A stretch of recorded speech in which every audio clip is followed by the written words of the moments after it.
New Jersey issued a statewide flood watch as that extreme weather swept through. And joining us now to discuss how the city of Plainfield is doing after the storms is Abby Levenson, business administrator for the city of Plainfield.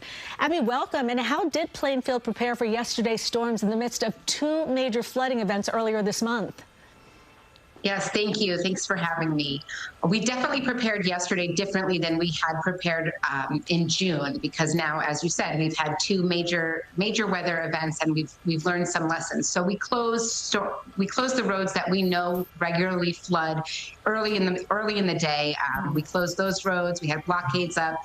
We had our public works on standby for any trees that would fall. We had police and fire, and we closed City Hall early so that all of our non-emergency personnel could get home.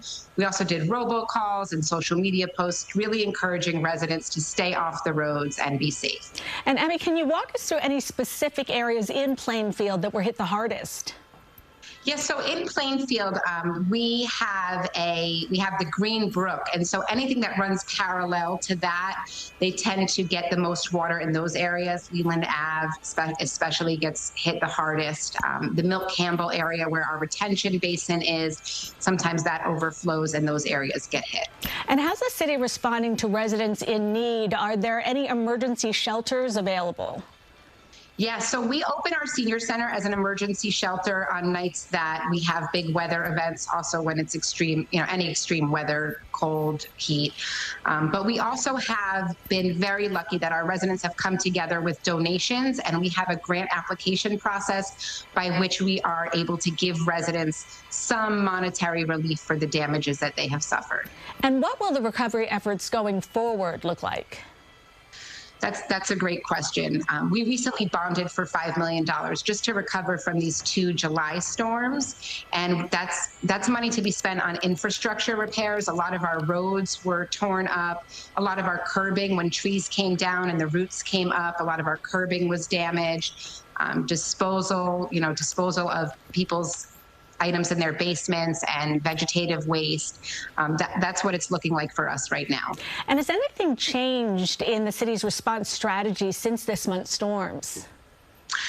Yeah, we are making a much bigger effort to make sure that our residents know to stay off the road. So like I said, robocalls, social media, and we are investing now in a citywide alarm system that will alert our residents when there's a weather event happening. Abby Levenson, business administrator from the city of Plainfield. Abby, thank you very much.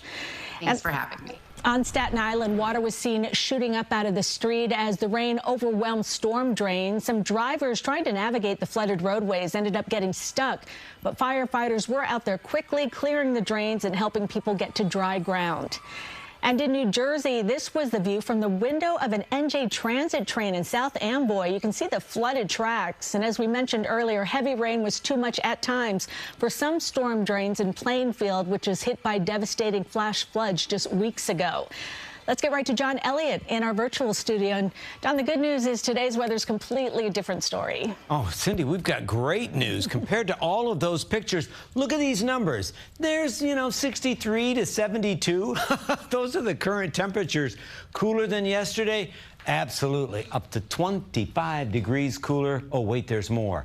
The air is so much drier, too. It feels so good. In fact, when you think about it, that 95 on Wednesday felt like 105.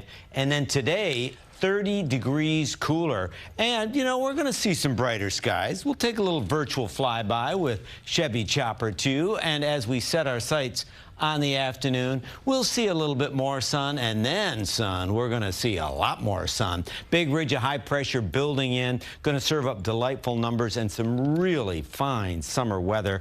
I know yesterday was brutal. Next few days are going to be very comfortable. We've got the Futurecast, weather watchers, and your 7-day details coming up in a bit. Right now, though, we'll fly right back to Cindy. All right, John, thank you very much. And we're going to have continuing coverage on cleanup efforts all day, starting on CBS News New York at 5. And don't forget, you can check our live radar anytime on the CBS News app.